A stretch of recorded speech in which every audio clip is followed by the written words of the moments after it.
Reading with LimeGreenSquid. Hello, LimeGreenSquid here, reading the Shadowman Chronicles. So let's dig into the files and see who we're dealing with here. Wherever possible includes background, criminal profile, sightings, and prime suspect for each of the following: the Lizard King, Repo Man, Video Nasty Killer, Home Improvement Killer, Jack 2. Thomas Deacon, PI, Private Investigations, One Praise Plaza, Glen Cove, New York. Agneta.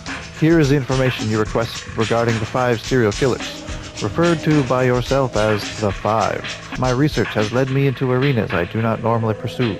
No demon spore Asmodeus, as far as I can see. My sources tell me that each report is as current as it can be, especially the reports on Batrachian, Cruz, and Pike. The Batrachian report is particularly up-to-date, with a news item included that is only a week old. When studying the information, of particular note is the inclusion of symbols and poems at the crime scenes, along with the phrase, "For we are many," taken, I believe, from the Bible, Mark chapter 1, verse 9. Are these guys in cahoots, or is it simply coincidence? Knowing you as I do, Nettie, I cannot believe it's the latter. Anyway, hope the stuff proves useful. Best regards, Tom. Serial Killer Report Number 1. Dr. Victor Carl Batrachian. I remember him being the big bad. Something about him being the most terrifying of them all. Aliases: Dr. Arthur Falkus, Dr. Gunther Schaden, Dr. Wilhelm Karsch, Dr. Gerhard Muller. April 8th, 1961. 6'2", Geneva, Switzerland, eyes gray, small scar on left temple. Male, 198, ash brown, white. Born Geneva, Switzerland, the son of a wealthy Swiss banker, a brilliant student, Batrachian graduated from Cambridge University in 1985 with a PhD in forensic psychiatry.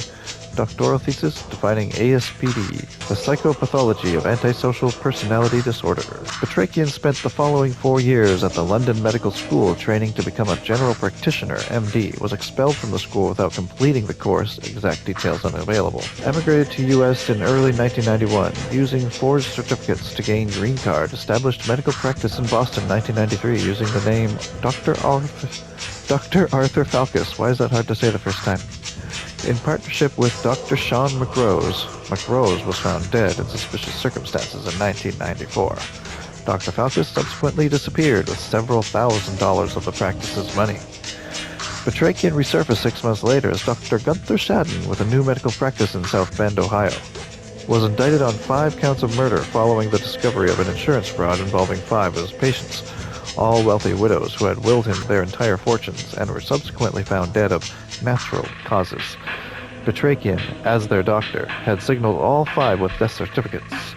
Captured by the state police, as he was about to cross the state line into Indiana, Batrachian absconded from the Butler County Sheriff's Office after killing 2 deputies and wounding a 3rd. At this point, December 95, Batrachian appeared on the FBI's most wanted list. This is a lot. The basics of this one are that Batrachian sent a letter to the Dallas Morning News saying he was going to commit several blood sacrifices. They found about 13 victims, all with exploded heads and strange symbols branded on their chests. He was captured in 97 and was convicted on 15 counts. He was sentenced to die in the chair. He is currently on death row at Gardell County Penitentiary, awaiting the results of his second appeal and achieving a certain notoriety in artistic circles with what he calls his asylum installations. Figure 2. Indeed, London's Golgotha Art Gallery recently bought one of his schismata paintings for several $1,000s. Ooh, it's got that symbol on it of that tool thing that I need. And there's the Lizard King symbol. Attachment 1. I did read this one in the main video, so I'll skip that. Attachment 2. This one's going to be tougher to read. News story from front page of Clearford Chronicle, dated 1 week ago. Mass killer masterminds prison siege. Mass killer? Is that what it says? Mass killer Dr. Victor Batrachian is the mastermind behind the three-day-old siege at Gardell County Penitentiary. We'll leave that. Attachment 3. Poem found at crime scene, clutched in hand of victim. The Lizard King shall lead the 5, from out the southern jail shall cut his bloody swathe. True hate shall find a way, in him the darkness stands revealed, his eyes as void as a dead man's gaze, as cold as the light from a dying star, for we are many. Serial Killer Report Number 2, Marco Roberto Cruz. Cirillae Brian Gillette, Jesus Moretta or Jesus, Max Clayton, Solomon Solly Fripp. Boulder City, Nevada, heavily tattooed on upper body, scar on left cheek, words Loverboy tattooed on knuckles of both hands. From February to November 96, Marco Roberto Cruz kidnapped and murdered 10 people, preying on couples mainly in and around Death Valley and the Mojave Desert. Cruz forced his victims off the road in his armored pickup and disabled them with a cattle prod, prior to stowing the bodies in the back of the pickup and towing away the victims' crashed vehicles. The license plates of each vehicle were found fixed to a billboard or road sign near the crime scene. Following the disappearance of Ricky Franks and his girlfriend, Roberta A. Gray, on August 31st, 96, an item of Ms. Gray's clothing was discovered weighted down by 5 small rocks on the roadside, 5 miles north of Kelso, Southern California. Written carefully in blood on the item of clothing was the following poem. You know what's needed here? Dexter. But I don't want to whitewash this game. Shadowman's good enough. For in the western deserts he finds a form. He is the child with the mouth of blood, the bleakness before the beginning of time. He is the glint of ice in a murderer's eye, the savage heart of every crime, for we are many. Ironically, Cruz actually worked as a repo man for 5 years. He also worked as a DJ and had an auto shop business at one time.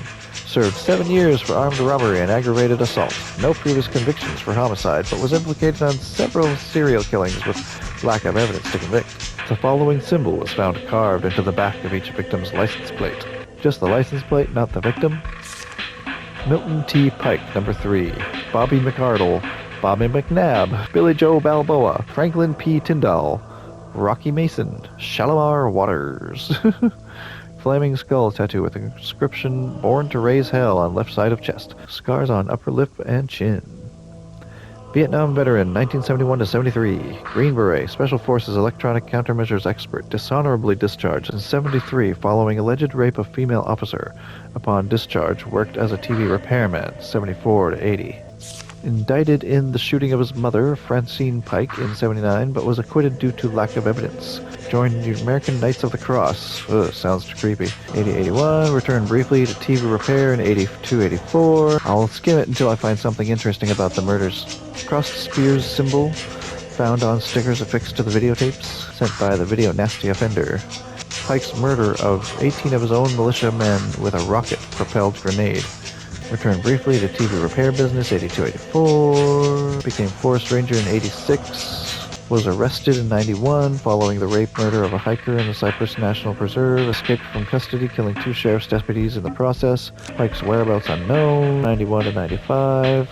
Pike murdered 9 women, disposing of their bodies in numerous locations. Barbie Meade, unidentified. Simone Phelps, Nicola Patrick, Gina Jason, Tori Story, Glenda Cook, unidentified. Billy Allison. Florida, South Carolina, Alabama, Georgia, Alabama, Florida, Mississippi, Texas, all around the cousin fucking zones. Pike was known by the sobriquet Video Nasty Killer, due to the fact that the state police in all of the states mentioned above were the unfortunate recipients of videotapes showing in horrific detail the hunting down and subsequent slaughter of at least 6 of the above victims. Contact traces found on the bodies indicated that the victims were murdered in a location other than the disposal sites. Disposal sites were all booby-trapped with a harmless yet complex lighting array activated by tripwire or pressure pads. Each victim had the word asylum carved vertically into their back, and each victim had been found with a microchip embedded in the flesh of the right palm. Under extreme magnification, the following message can be read, the words imprinted microscopically on the chip itself. And lo, if war should have a face, this one of 5 should show that bleeding mask, ears pricked to savor every scream, teeth bared to strip the carcass wet, and tongue to lap that vessel dry, for we are many. FWAM! Let's make that a thing. Hashtag FWAM, right? Photograph of crossed spears symbol affixed to videotape. Oh, I would have assumed that was spoons. Criminal profile of serial killer offender known as the Home Improvement Killer. Artist's impression. It is estimated that offender known as the Home Improvement Killer has so far murdered 12 people of both sexes over a period of 2 years in and around the New York area. A particular facet of this offender's signature behavior is that he leaves behind the skull of a baby canary. Hidden inside the skull is a piece of rolled up paper torn from a notebook. Written neatly on the paper in black ink is a poem, attachment 2A, beneath which is drawn an arcane symbol, figure 1. Figure 1, attachment 2A.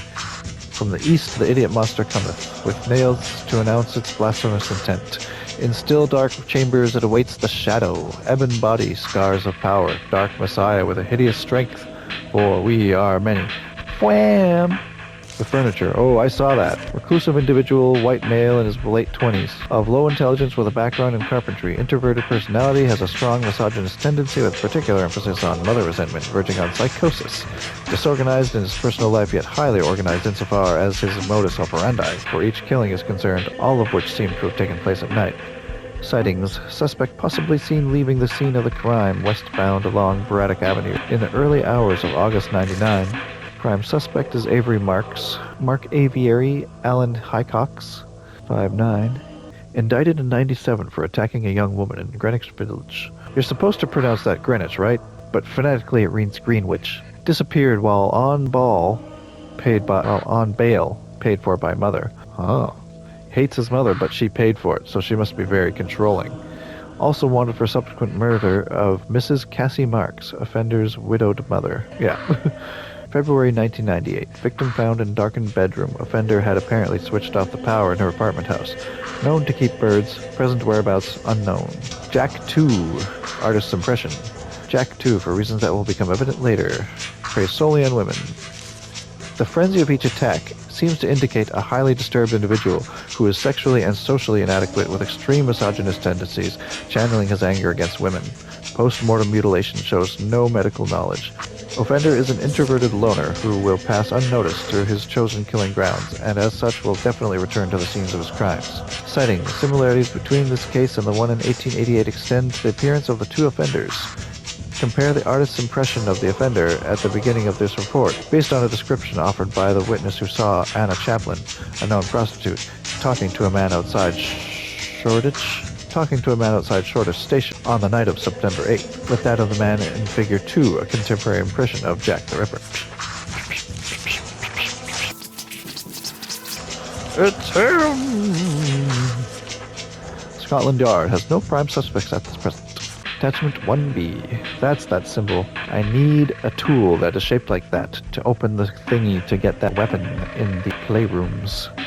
The watches at the gate of souls shall make the way. The 5 are red in tooth and claw. The head, the heart, the hands, the teeth, the eyes, all combine to create the 5. FWAM! Attachment 2B. The knife shall carve its bloody ritual, a sanguinary return to the darker place.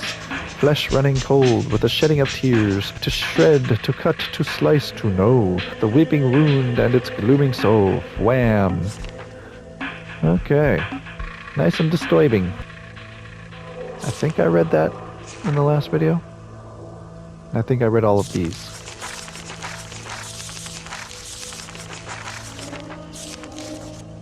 Alright, that's the end of the Shadowman Chronicles. We'll join you with more gameplay soon. We see me at home, we know